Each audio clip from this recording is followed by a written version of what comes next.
Hello, a very good morning to all of you here. Um, it's an honor for me to be here again. Okay, I would like to thank Dr. Flora Charles and Eurasia Research for this opportunity, for inviting me to be the keynote speaker for this conference.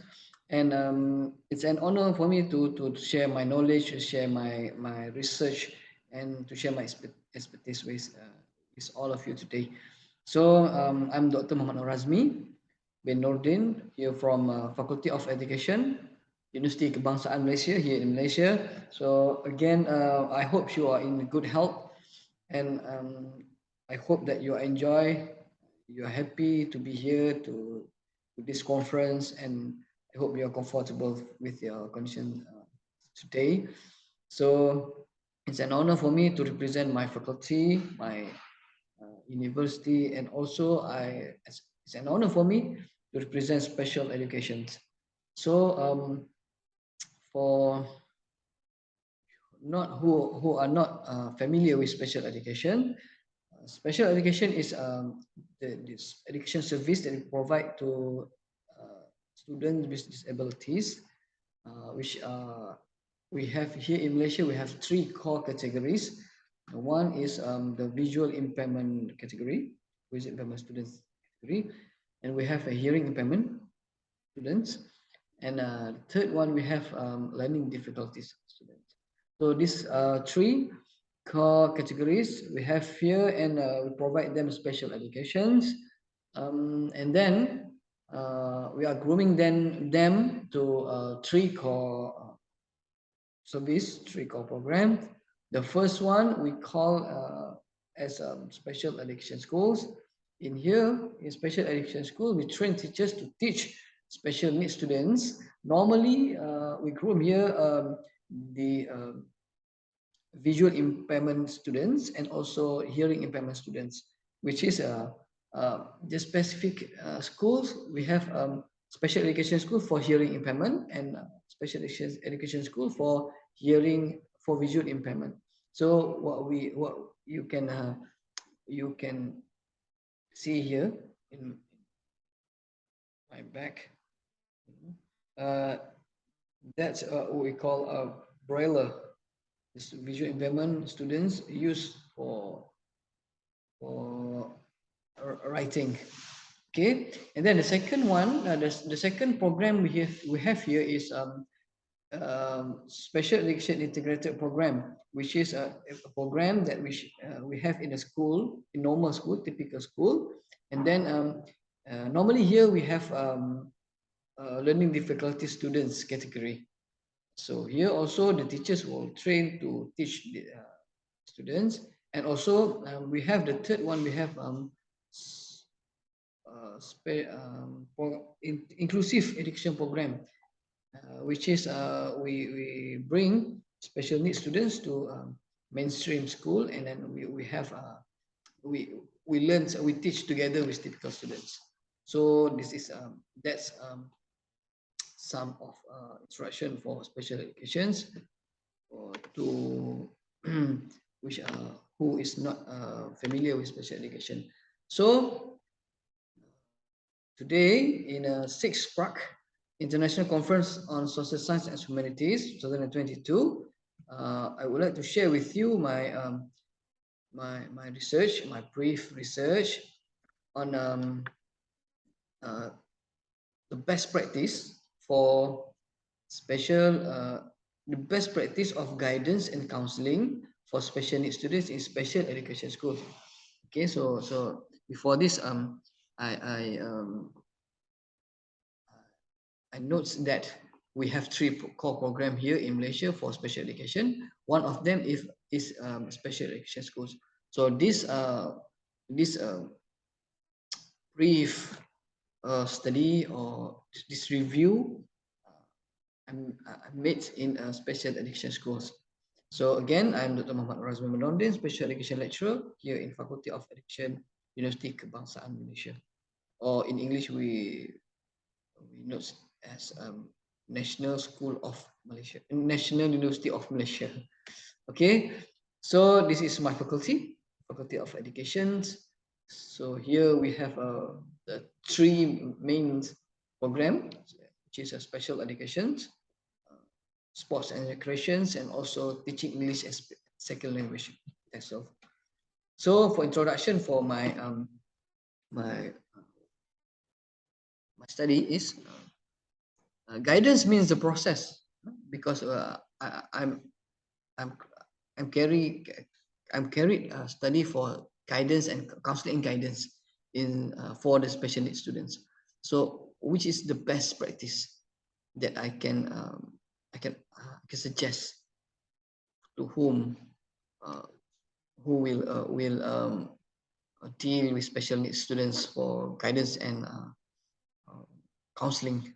Okay, so guidance means the process of driving or showing the way to individuals is in need so that they can achieve the set targets. So, and then meanwhile, for counseling is a systematic process. Guidance is the process you show that uh, uh, individuals to set the target, but the counseling is the systematic process to help uh, the needs. The needs. So it is crucial for special needs students who have many problems, not only in their physical, but their mental and then their disabilities. So therefore, it can be stated that counseling service in school is a systematic program process to help to develop students. This is the popular service that we have in schools here in Malaysia, also around the world. So coinciding with the segment counseling is the process to helping students understand themselves and act appropriately towards their environment. So the background of these studies is um, uh, that we want to have which is the best practice that suits to special needs students, because guidance and counseling is to all peoples or all students can have can get this service, but the crucial part is which is the best practice guidance and counseling practice for special needs students. Okay, so there's some theories that we can refer to get the best practice. The first one is the Sigmund Freud theory. Okay, there are among these theories, the physiological theories. I think that that one of the best parts, the best practice we can uh, give to the special needs student for their guidance and counseling service. So this theory suggests that human action is determined by conscious action and also subconscious action, which is subconscious, which is we have conscious and then you have subconscious. So these two action um, they have the advantage and also disadvantage. So we can refer this to give the guidance and counseling service to special needs students. Okay, this should be emphasized by the counselor during the counseling process. Also, we have a Lillian Theory. Okay, so this theory negates the view that each individual should be seen as a whole in action. So the students, special needs student, we have to look at the whole, holistic, what they have, what they can do, and what they can't do. So essentially, this theory argues that each individual should be seen individually without her other influences. This means that the deeds manifest is something born of self-factor. As such, this should emphasize that counselor needs to play a role shaping their clients towards holistically. Okay, also we have Gestalt. This is a popular theory, Gestalt theory. So Gestalt theory emphasizes that the role of the counselor as someone who is able to create this client awareness. So Gestalt is about awareness, about experience. Okay, this theory is very useful in producing clients who are aware of the situations and try to solve the problem faced positively. So Gestalt is emphasized for the awareness and the experience, and make the students or the client or the students think positively about their self, about herself or himself. Why other theories are adaptation of the theories of behavior introduced by Skinner, Pavlov, even Bandura is also same the same way that we see the individuals also for special needs students. So the finding is that counseling has 5 basic stage. All at for the three theories, we conclude that 5 basic stage in achieving its objective for special needs students. Okay, the process will take place over a number of time intervals set by the counselor with client concerns. Also, we have an special needs students. The 5 process is relationship building, problems assessment, goal setting, counseling intervention and evaluation, termination, and referral. All these phases is carried out each time by the counseling process is underway. Only the client and situation may change. So this is the 5 process. So relationship building is very crucial parts that we have to do between the guidance or the counselor to the special needs students. Okay, we have them to sit down and learn something, and we give our appreciations to the students special needs. They want the attention. So as a counselor, as a guidance, we have to give the attentions so that they can feel comfortable with us as a guidance, as a teacher, as a guidance, or as a counselor. So and then we try to assess what the problem of these special needs students. Okay, so we start with the questions. We start with a brave questions, a light questions. This assessment sometimes only occurs at the beginning of the counseling process. Sometimes we occurs throughout the counseling process. And then when we know the problems, and then we set the goal. Okay, we set the goal. So we just tell the special needs students or our clients that this is what we have to achieve after our sessions.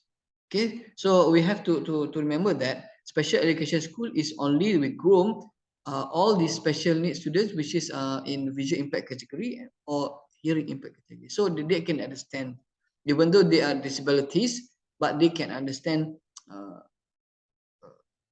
the situation, not if we compare to learning these disabilities.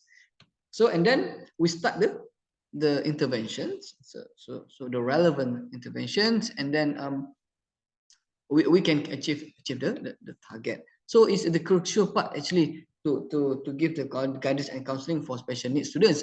But this 5 step can help us as a guidance, as a teachers, or as a counselor to be more effective in delivering the guidance and counseling service to special needs students. So then the discussion is there is no specific time period in determining the relationship between the counselor and the client, but it's all the process. Maybe for the special needs students, we have more period, more time to settle or to achieve the goal that we have set with the special needs students or with our client. And so as the conclusions, same cases in the past we never expected to happen are common nowadays. Cases such as bullying, abortion, rape, and even murder has begun to involve students in school. Also involves special needs students. In fact, new cases such as the joining a gang as well as a member of the terrorist group. So also happen to involve special needs students. Thus, they become one of the relatively heavy responsibilities of the school guidance and counseling unit in helping to eradicate these symptoms. So, this is what I have to. What the core point is the crucial parts in guidance and counseling is to uh, to patients to have to stand susceptibility to our special needs students to give our guidance and counseling service effectively. So that's all for today for my sharing this keynotes. So I hope that you can can bring this